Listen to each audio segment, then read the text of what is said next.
সামনে হচ্ছে কুরবানি, ঠিক কি না? এই কুরবানি এমন একটা বিষয়, ত্যাগ করা, কি করা? আমি গত জুমায় বলেছি যে এই কুরবানি বাংলা অর্থ হচ্ছে ত্যাগ করা, ইংরেজিতে বলা হয় স্যাক্রিফাইস। তো এই যে ত্যাগ করাটা, এর মধ্যে এই যে ত্যাগটা, এটা আমরা অনেকে মনে করি না, কিন্তু এই কুরবানির দ্বারা ফুটে ওঠে কে গরিব আর কে ধনী, বলে বলে ঠিকই না? আমাদের কিন্তু এই জিনিসটা ফুটে ওঠে যে কে ধনী আর কে গরিব বর্তমান সমাজের জন্য। কিন্তু বন্ধুরা আমার, বাবাজিরা আমার, আমরা যারা গরিব মনের মধ্যে কষ্ট নিয়ে চলবে না, কারণ আল্লাহ পাক রব্বুল আলামিন ধনী এবং গরিবকে পার্থক্য করার জন্য কিন্তু এই কুরবানি দেন নাই। আল্লাহ পাক রব্বুল আলামিন অনেক লোক আছে দেখবে সারা বছরেও এক কেজি গরুর গোশত কেনার সামর্থ্য থাকে না, বলে বলেন ঠিক কিনা? এর উসিলায় গরিবরা গোশত পায়, সেটা ভিন্ন বিষয়। আমার আল্লাহ পাক গরিবদেরকে গোশত খাওয়ার জন্য কুরবানির ব্যবস্থা করেছেন, বিষয়টা এমন না। বিষয়টা হচ্ছে আল্লাহ পাক রব্বুল আলামিন যুগে যুগে যত নবী রাসূলকে আল্লাহ পাক রব্বুল আলামিন পৃথিবীর মধ্যে পাঠাইছেন, সমস্ত নবী রাসূলদেরকে, ইমানদারদেরকে পরীক্ষা করার জন্য, তাদেরকে পরীক্ষা করার জন্য আল্লাহ পাক নিজে পরীক্ষক, আর নবীদেরকে বানাইছেন ছাত্র, ইমানদারদেরকে বানাইছেন ছাত্র।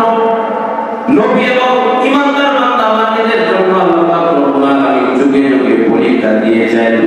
আর সেই পরীক্ষা অনুযায়ী হযরত ইব্রাহিম খলিলুল্লাহকে আল্লাহ পাক পরীক্ষায় ফেলাইছিলেন।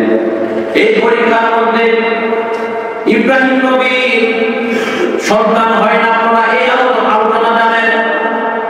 90 বছর অতিক্রম হয়ে গেছে, কোনো কোনো রিওয়ায়াতে আরো কম বেশি হতে পারে, কিন্তু একটা সন্তান হয় না। সন্তানের জন্য হযরত ইব্রাহিম খলিলুল্লাহ আল্লাহর কাছে কত দোয়া করেছেন, কিন্তু আল্লাহ পাক সন্তান দান করলেন। সন্তান দান করার পরে এই সন্তানকে বেশি ভালোবাসে নাকি আল্লাহর হুকুমকে বেশি ভালোবাসে, সেই পরীক্ষা করার জন্য আল্লাহ পাক কুরবানি দান করেছেন। বলে সুবহানাল্লাহ। মূল চিন্তা হচ্ছে এটা, আল্লাহর হুকুমে বেশি ভালো নাকি তোমার ছেলেকে বেশি ভালোবাসো? কারে বেশি ভালোবাসো? আমি আল্লাহর হুকুমে বেশি ভালোবাসো নাকি তোমার ছেলেকে বেশি ভালোবাসো? সেটা টেস্ট করার জন্য, সেটা পরীক্ষা করার জন্য আল্লাহ পাক নিজেই অর্ডার করেছিলেন যে তোমার প্রিয় পশুকে, তোমার প্রিয় ব্যক্তিকে তুমি আল্লাহর রাস্তায় কুরবান করবে না।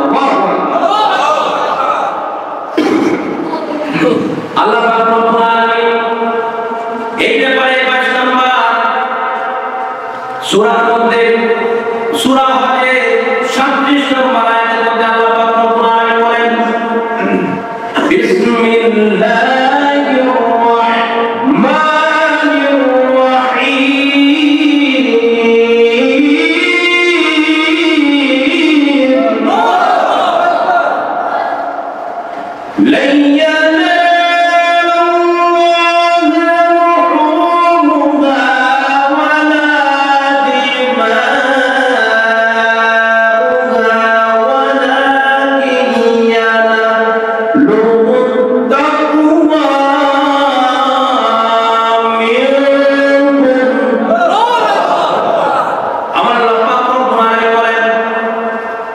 এটা আমাদের জন্য বলতেছেন, ইব্রাহিম নবীর জন্য না। এই আয়াত ইব্রাহিম নবীর জন্য নাযিল করা হয় নাই, ওই সময় নাযিল করেন নাই। কুরবানি কি জিনিসটা বুঝেন। আমার আল্লাহ পাক বলেন, ইব্রাহিম নবীকে আমি পরীক্ষায় ফেলেছিলাম, তার প্রিয় জিনিসকে বলেছিলাম কুরবান করে দেওয়ার জন্য। আমি আল্লাহর হুকুমকে রক্ষা করতে গিয়ে সে নিজেকে রিয়ালাইজ করেছে, সে বুঝতে পেরেছে পৃথিবীর মধ্যে সবচেয়ে প্রিয় ছেলে ইসমাঈল। এই প্রিয় যেমন প্রিয় বস্তুটাকে, ব্যক্তিটাকে, প্রিয় জিনিসটাকে মানুষ কোনদিন কি হয় না, বস্তু হয় না। মানুষ হয় হচ্ছে ব্যক্তি কি হয়, এবং প্রাণীদেরকে এই সমস্ত কিছুকে যদি আপনি এক করেন, বস্তু, ব্যক্তি, জিনিস যা কিছু আছে, আল্লাহ পাক প্রাণীর দিকে ইন্ডিকেট করে বলেন নাই, বস্তুর দিকে ইন্ডিকেট করে বলেন নাই, তার জমিন আমাকে ইন্ডিকেট করে বলেন নাই। আল্লাহ পাক কিন্তু বলেছেন তোমার প্রিয় যে জিনিসটা, এখানে প্রাণীও বলেন নাই, ব্যক্তিও বলেন নাই, বলেছেন প্রিয় যে জিনিসটা, এই জিনিসটাকে আমি আল্লাহ পাক রব্বুল আলামিনের রাস্তায় কোরবান করব। এখানে জবের কথাও বলা হয় না। আর সেই হুকুম অনুযায়ী আল্লাহ পাক যে আদেশ করেছেন, সেই হুকুম অনুযায়ী কিন্তু হযরত ইব্রাহিম খলিলুল্লাহ উনি বুঝে গেছেন যে আরে আর কেউ তো না, আর কেউ তো না, এই পৃথিবীর মধ্যে আল্লাহর কাছে কত কান্নাকাটি করলাম, কত কিছু করলাম, কত আল্লাহর কাছে চাইলাম, কত রাতকে রাত তাহাজ্জুদের নামাজ আদায় করে আল্লাহর কাছে একটা ছেলের জন্য আবদার করলাম। আল্লাহ সেই আবদার তা রাখলেন 90 বছরের পরে। রাখার পরেও আল্লাহ পাক দেখেন যে হযরত ইব্রাহিম খলিলুল্লাহ উনি তো আল্লাহর হুকুম মানে ইসলাম প্রচারের জন্য কাজ করেন, কিন্তু তার মনের ভিতরে সন্তানের ভালোবাসা খালি ঘুরে ফেরে। মনের ভিতরে কিসে ঘুরে ফেরে? সন্তানের ভালোবাসাটা বেশি ঘুরে ফিরে। এজন্য আল্লাহ পাক বলেন যে আপনার প্রিয় বস্তু যেটা আছে, আপনার প্রিয় জিনিস যেটা আছে, আপনার অর্থাৎ আপনার প্রিয় যে জিনিসটা আছে এই পৃথিবীর মধ্যে আপনি আছেন, এরপরে যে বিষয়টা আপনার কাছে সবচেয়ে প্রিয় এটা আপনি আল্লাহর রাস্তায় কোরবান করেন। বলেন না সুবহানাল্লাহ। এর দ্বারা কি বোঝা যায়? এর দ্বারা তাসলিম ইবনে আব্বাস উনার কিতাব আব্বাস তাফসীরের মধ্যে ইরশাদ হয়েছে, যিনি ছিলেন রইসুল মুফাসসিরিন, উনি ইরশাদ করেছেন আল্লাহ চান দুনিয়ার কোনো প্রেম, দুনিয়ার কোনো ভালোবাসা ঈমানদারের অন্তরের মধ্যে না থাকুক। বলেন না সুবহানাল্লাহ। অর্থাৎ আপনি আপনার ছেলেকে ভালোবাসেন, আপনি আপনার বিবিকে ভালোবাসেন, আপনার সম্পদকে আপনি ভালোবাসেন, আপনার চতুর্দিকের মানুষ ভালোবাসার মানুষ আপনার থাকতে পারে, কিন্তু সবচেয়ে বেশি ভালোবাসতে হবে একমাত্র আল্লাহ এবং আল্লাহর রাসূলকে। বলেন আল্লাহ। আপনার পিতাকে মান্য করা, আপনার ছেলেকে লালন পালন করা, আপনার বিবিকে দেখাশোনা করার দায়িত্ব কিন্তু আল্লাহ তাআলাই দিয়েছেন। কিন্তু সেই ছেলে যদি আপনাকে ইসলামের পথ থেকে বিমুখ করে দিতে চায়, সেই স্ত্রী যদি আপনাকে ইসলামের পথ থেকে বিমুখ করে দিতে চায়, যে সম্পদের জন্য, যে অর্থের জন্য, যে টাকা পয়সার জন্য, যে ধনের জন্য আমরা মাথা দাম পায়ে ফেলি, মানুষকে ঠকাইয়া মানুষের কত কিছু হয়রানি করে আমরা মানুষের কাছ থেকে সম্পদ অর্জন করি, কিন্তু আল্লাহ পাক বলেন নিশ্চয় তার ভিতরে যদি ঈমান থাকতো, ঈমানের নূর যদি থাকতো, তাহলে মানুষকে কষ্ট দিতে পারতো না। কারণ আমি আল্লাহ পাক তো বলেছি তুমি আমি আল্লাহকে বেশি, আমি আল্লাহর হুকুমকে বেশি প্রাধান্য দিবা, কারণ আমি আল্লাহ হুকুম করেছি মানুষকে না ঠকানোর জন্য, মানুষকে কষ্ট না দেওয়ার জন্য, মানুষের কল্যাণময় কাজ করার জন্য। এটা কার হুকুম? আল্লাহর হুকুম। আর এই যে মারামারি, কাটাকাটি, এই সমস্ত বিষয় এগুলা করে যখন মানুষ সম্পদ অর্জন করে, যখন ছেলে মেয়েরা মেয়ে ছেলের জন্য, ছেলে মেয়ের জন্য পাগল হইয়া ভালোবাসায় উন্মাদনা হইয়া যখন তারা আত্মহত্যা করে, এই বিষয়গুলা একটু চিন্তা করে দেখেন, যদি মুমিন যদি হতো, তার ভিতরে যদি আল্লাহর হুকুম যদি তার অন্তরে বাস্তবায়ন হতো, তাহলে এই সমস্ত বিষয় কিন্তু করতে পারতো না বলে ঠিক কি না? এজন্য বন্ধুরা আমার বাবাজিরা, আমার আল্লাহ পাক বলেন যে তোমরা 22 নম্বর সূরা আমাদের 26 নম্বর আয়াতের মধ্যে আল্লাহ পাক রব্বুল আলামিন ইরশাদ করতেছেন, ওই ইব্রাহিম খলিলুল্লাহর পরীক্ষা তো আমি আল্লাহ পাক রব্বুল আলামিন তোমাদেরকে করব না, এত কঠিন পরীক্ষা তোমাদেরকে করতে চাই না। কিন্তু আমার বান্দারা শুনে রাখো, আমার দয়াল নবীর উম্মতেরা তোমরা শুনে রাখো, আমি আল্লাহ পাক রব্বুল আলামিনের কাছে কুরবানি করবা। এই কুরবানি গোশত এবং রক্ত কোনো কিছুই আমি আল্লাহর দরবারে পৌঁছাই না, আমি আল্লাহর কাছে যাই না, আমি আল্লাহর গোশত রক্ত এগুলা চাই না, আমি আল্লাহ পাক রব্বুল আলামিন দেখি তোমার তাকওয়া, বলেন না সুবহানাল্লাহ। এবার বুঝতে পারছেন কুরবানি কি জিনিস? এবার আছে কুরবানি ওয়াজিব কাদের উপরে, যাদের দিন থাকে তাদের জন্য কিন্তু কুরবানি ওয়াজিব না। আবার এর মধ্যে কিছু মতভেদ আছে। ইমাম শাফি বলেছেন, ইমাম মালিক বলেছেন যে দিন থাকার পরেও এই দিনটা সে কিছুদিন পরে দিতে পারবে এমন অবস্থা যদি তৈরি হয়ে যায়, এমন ব্যবস্থা যদি হওয়ার আশঙ্কা থাকে, তাহলে তাকে কুরবানি দিতে হবে। আবার যদি এমন হয় যে সুদের টাকা, ঘুষের টাকা, বিভিন্ন ধরনের আকামের টাকা আছে না নেই, এই সমস্ত টাকা একসাথে করে আল্লাহর নামের কোনো খবর নাই, নামাজের নামে কোনো খবর নাই, রোজার নামে কোনো খবর নাই, হজ করার নামে কোনো খবর নাই, যাকাত দেওয়ার নামে কোনো খবর নাই, এই সমস্ত বিষয় মাথার মধ্যে চিন্তাই করে না।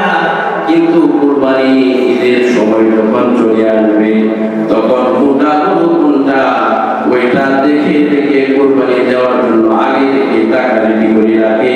আর মানুষদেরকে লোক দেখানো হবে কুরবানি করে, এমন লোক আছে না? বহু আছে। কিন্তু বাবা, এই যে বিষয়গুলো এখন আপনি প্রশ্ন করতে পারেন যে হুজুর, নামাজ পড়ি না, কুরবানি কি দিতে পারবো না? হ্যাঁ, দিতে পারবেন, এতে বাধা নাই। নামাজ একটা সাবটা, রোজা একটা সাবটা, হজ একটা সাবটা, যাকাত একটা চাপটা, সবকিছু আরেকটা চাপটা, কিন্তু কুরবানি হচ্ছে আরেকটা চাপটা। এই কুরবানি আপনি যদি দেন, আল্লাহ পাক এই কুরবানি যদি সত্যিকারে কষ্টের টাকায়, আপনার হালাল টাকায় যদি আপনি এই কুরবানি দেন, তাহলে এই কুরবানি আল্লাহ পাক রব্বুল আলামিন কবুল করবেন, বলেন না সুবহানাল্লাহ। এজন্য অনেকে প্রশ্ন করে যে হুজুর, কুরবানি দিব ঠিক আছে, এই কুরবানি যে আমরা শরীরকে দেই, কি দেই না? শরীরকে আমরা দেই সাত পশুতে, সাত না এক করতে আমরা দিয়ে থাকি। এই যে সাত নাম আপনি আমি দেই, এই সাত নামের মধ্যে যদি কেউ সুদখোর থাকে, ঘুষখোর থাকে, বা কোন ধরনের জুলুমকারী ব্যক্তি থাকে, এই ব্যক্তির সাথে আপনি কুরবানি দিতে পারবেন কি পারবেন না? এটা একটা মনের মধ্যে প্রশ্ন আছে না নেই? আমার কমপক্ষে এক থেকে এটা 16 ফোন দিয়েছে, তাও ইউটিউবে ওয়াজ, খালি তো ওয়াজ ইউটিউব থেকে কোনটা হুজুর দিতে পারবো কিনা, দিতে পারবো কিনা, দিতে পারবো কিনা, কত ফোন, কত প্রশ্ন। শুনে, আপনার টাকা যদি হালাল থাকে, আপনার টাকা যদি অ্যাকচুয়ালি যদি হালাল থাকে, তাহলে আপনার সাথে যারা কুরবানি দিবে ওদের টাকা যদি হালাল থাকে, তাহলে আপনার কোনো যায় আসে না, বলেন না আলহামদুলিল্লাহ। এটা নিয়ে অনেক উলামায়ে কেরাম, বিশেষ করে আহলে হাদিস যারা আছে, ওরা কি বলে জানেন যে কুরবানি দেওয়া ওয়াজিব না, কুরবানি না দিলেও চলবে, এটা একটা সাধারণ বিষয় নেই। আবার এই কথাও বলে যে সামর্থ্যবান ব্যক্তি যারা আছে, এরা যদি কুরবানি না দেয়, ওদেরও নাকি গুনাহ হবে না, বলেন না? অথচ ফরজের পরের স্থানে হচ্ছে ওয়াজিবের স্থান। ফরজের পরের স্থান কি? ওয়াজিবের স্থান। এজন্য আল্লাহ পাক রব্বুল আলামিন বলেছেন কুরবানি করার জন্য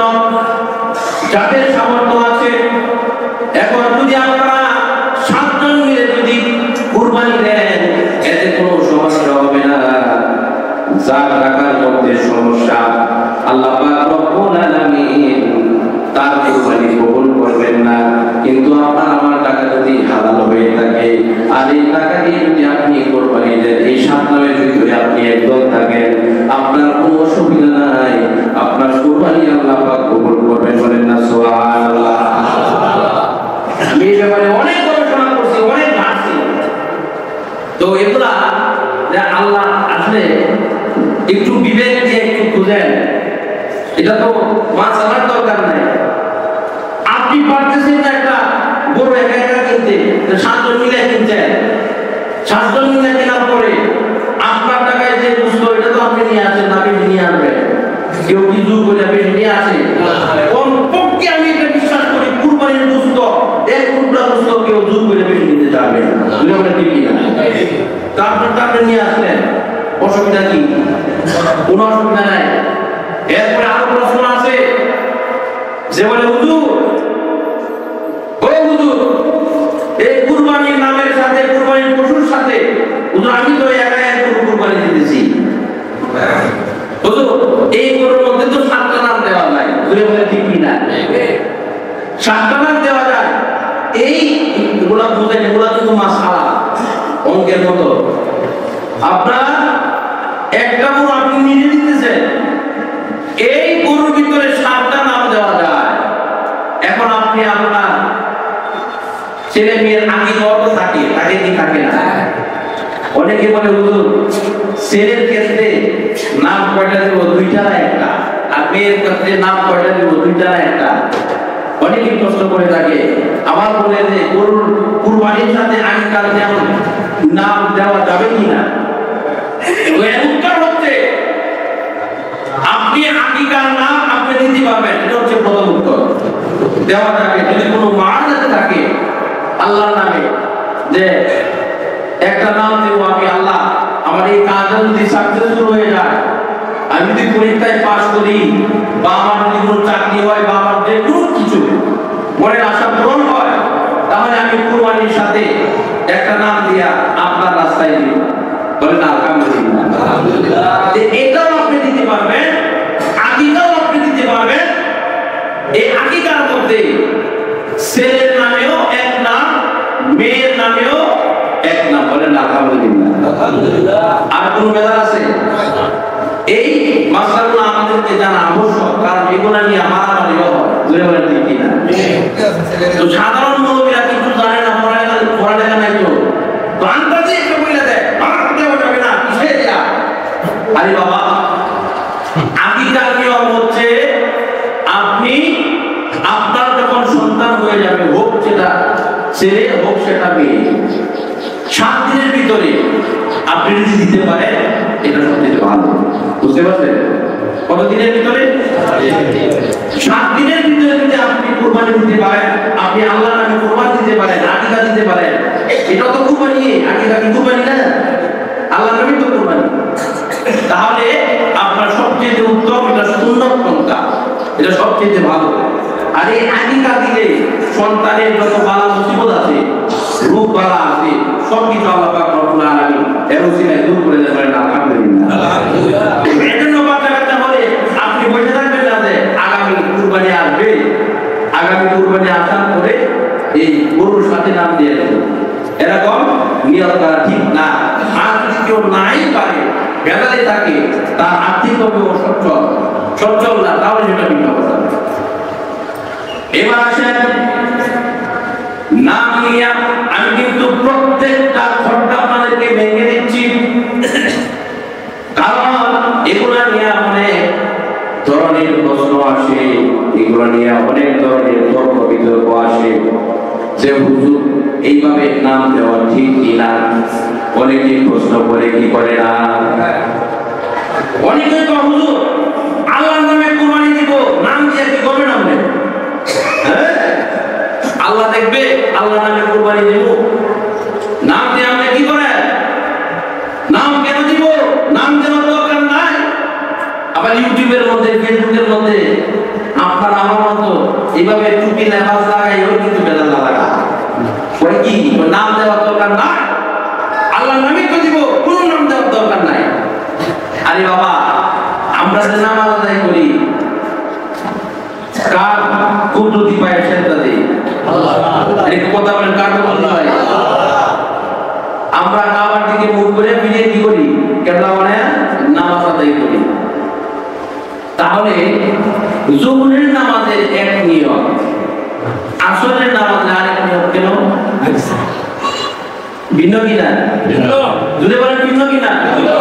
কারণ আপনি যোহরের নামাজের আইসা যদি আপনি আসরের নামাজের নিয়ম করেন তাহলে কি হবে না? দিদা দিত এক আল্লাহ কুদরতি ভাই তো আমরা সেটা দিতেছি, তাহলে এটা আমরা প্রত্যেকটার একটা সিস্টেম আছে, একটা কারিকুলাম আছে। তদ্রুপভাবে আপনি যে কুরবানি দিবেন, তাহলে তো এই কথা যদি কেউ বলে যে নাম দেওয়ার কোনো দরকার নাই, হুজুরে বলার কোনো দরকার নাই, তাহলে হুজুর রাতের দোয়া চাওয়ারও কোনো দরকার নাই। এই আমাদের বৈশিষ্ট্য নেই, নেই কি নেই না? এটা আবার বেদাত হয় না, বিরাম কি বেদাত? কুরবানির মধ্যে নাম নেওয়া বেদাত, বকশিশ নেওয়ার সময় এটা বেদাত হয় না। তো বন্ধুরা আমার বাবাজি আমার, এটা হচ্ছে কুরবানির কিন্তু দোয়া আছে। কুরবানির কি আছে? দোয়া আছে। এই দোয়াটা পড়ার পরে সকলের নাম একসাথে করে দোয়া করলে আল্লাহ পাক খুশি হন, বলেন না সুবহানাল্লাহ। এটা কার পক্ষ থেকে দিতেছে? যেমন একজনের নাম যে মোহাম্মদ আব্দুল সালাম, তার পিতা অমুক, তার পিতা অমুক অমুক অমুক, এটা হুজুরে দেখলো, দেখে দোয়া করলো। কুরবানি যাওয়ার আগে দোয়া আছে না? নাকি বিসমিল্লাহ আল্লাহু আকবার দোয়া আছে? এই দোয়ার আগে তাদের নামটা বইলা যদি খালেদ ভাবে কুরবানি দেয়, তাহলে এটা সবচেয়ে উত্তম। আর সবচেয়ে উত্তম হচ্ছে নিজের গরু নিজে কুরবানি করা, বলেন না সুবহানাল্লাহ। বলবেন যে হুজুর আপনি তো আপনার ইনকাম ফরাইলেন না, না না, হক কথা বলতে হবে। নিজের গরু নিজে কুরবানি দিবে। আর সবচেয়ে উত্তম হচ্ছে আপনার পালিত গরু যদি আপনি কুরবানি দিতে পারেন, এর মধ্যে দয়া আরো বেশি থাকে, বলেন ঠিক কিনা? বাজার থেকে কিনে আনিয়া আপনি কুরবানি দিলে এই পশুর প্রতি যেমন দয়া থাকবে, যেমন মায়া থাকবে, আহা, আল্লাহ তো বলেন নাই যে 90,000 টাকা, 1 লাখ, 2 লাখ, 3 লাখ টাকা দিয়ে কিনলে বড় গরুর বড় সওয়াব। বিষয়টা কি রকম? বুঝে বলেন বিষয় যেমন আমি পুরা হুজুর এত নামে নামাজ পড়লে আপনি যদি কোন আমারটা সওয়াব বেশি হবে, বিষয়টা এরকম না। মোটা জীবনের কথা নয়, এটা হচ্ছে মনের তাকওয়ার ব্যাপার, ইখলাসের ব্যাপার। আপনার আমার ঘরের গরু যদি আপনি দিতে পারেন, এর চেয়ে উত্তম আর কোনো কুরবানি নাই, বলেন না সুবহানাল্লাহ। বহু লোক দেখেছি গরুকে বিক্রি করার জন্য বাজারে যখন নিয়ে যায়, হাটে যখন নিয়ে যায়, গরুটাকে যখন গরু দালালের হাতে যখন ছেড়ে দেয়, ব্যাপারীর হাতে যখন ছেড়ে দেয়, এমন বহু লোককে দেখেছি তার মনের অজান্তে চোখের কোনা দিয়ে পানি টপ টপ করে বয়া বয়া করে, বলে ঠিক কিনা? এজন্য আল্লাহ পাক রব্বুল আলামিন বলেন, আমি মনের বিষয়টা দেখি। আল্লাহ পাক গরীব যারা আছে তাদেরকেও মাহরুম করেন নাই, বঞ্চিত করেন নাই। এই যে যত নখ টক কাটা আছে, যত আপনার লম্বা, যত পশম, যত কাটার বিষয় আছে, চুল বলেন, দাড়ি বলেন, খুব বলেন, নাভির নিচের লোম বলেন, এগুলা যারা কাটবেন আজকে সন্ধ্যার আগে কেটে ফেলবেন। সন্ধ্যার পর থেকে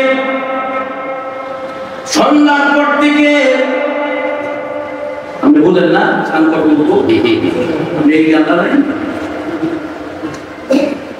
এই সন্ধ্যার পর থেকে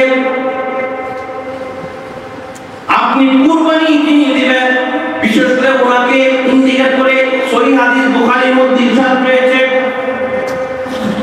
নখ, চুল, দাড়ি, নাভির নিচের লোম কোনো কিছু আপনি কাটতে পারবেন না। এটা শুধু যিনি কুরবানি দিবেন তার জন্য না, উম্মতে মুহাম্মদীর মধ্যে যারা আছেন প্রত্যেকেই যদি এইভাবে সন্ধ্যার পর থেকে কুরবানি দেওয়ার আগ পর্যন্ত নামাজ পড়ে আসার পরে যদি কেউ একটা নখ কাটে, একটা চুল কাটে, তাহলে আল্লাহ পাক রব্বুল আলামিন একটা দুবার কাটলে যেই সওয়াব দিবেন,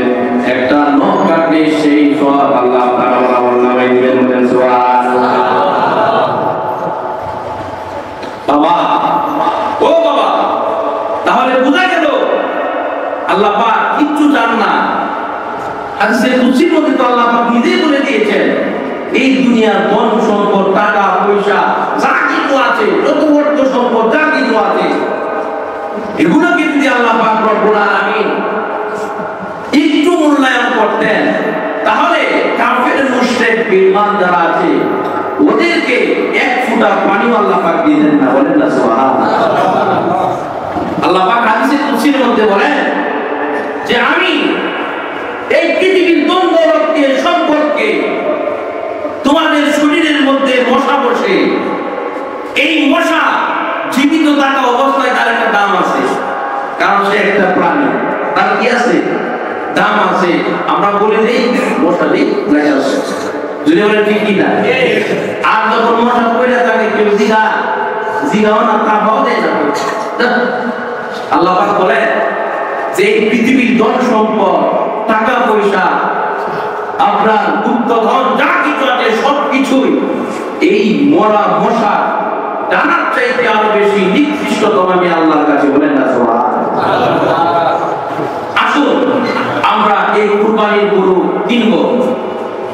অনেকে মোটা দাদা থেকে কুরবানি দেন, এটা ভালো এবং এটাই করবেন, কারণ আল্লাহর রাস্তায় আপনি একটা পশুকে কুরবানি দিবেন, এটা যত উত্তম হবে আল্লাহর দরবারে আল্লাহ পাক তত বেশি খুশি হবেন। বলেন না সুবহানাল্লাহ।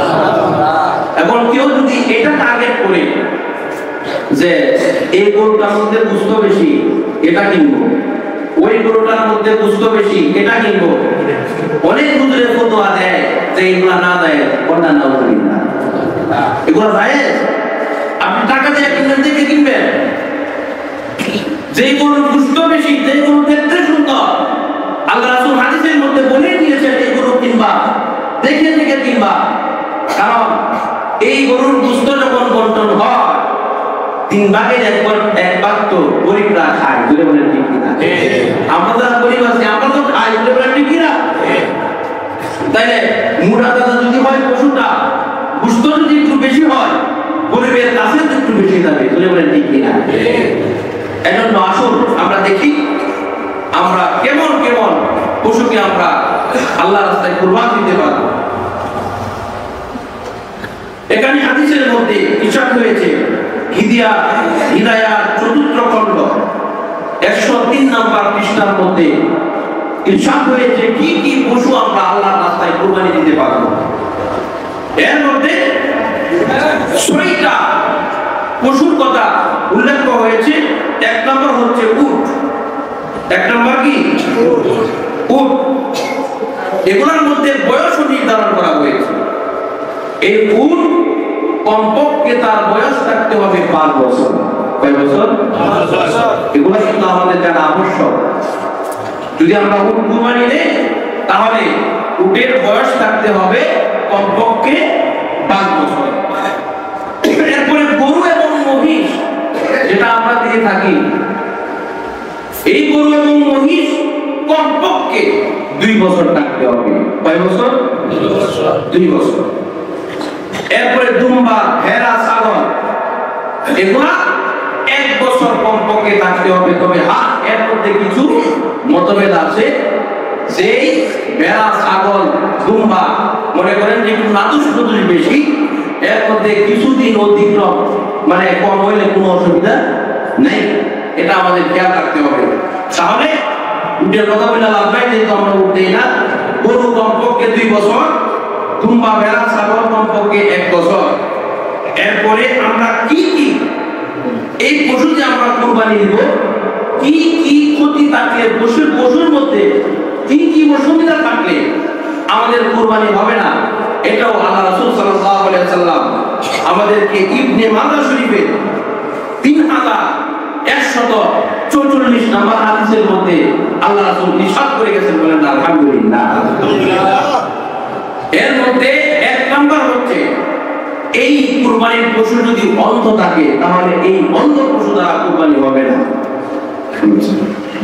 2 নম্বর হচ্ছে পশু যদি রোগাক্রান্ত থাকে, রোগাক্রান্ত থাকলেও পশুকে কুরবানি দেওয়া যাবে না। 3 নম্বর হচ্ছে যদি পশু যদি পঙ্গু থাকে, পঙ্গু থাকলেও এই পশু দ্বারা কুরবানি হবে না। 4 নাম্বার হচ্ছে কোন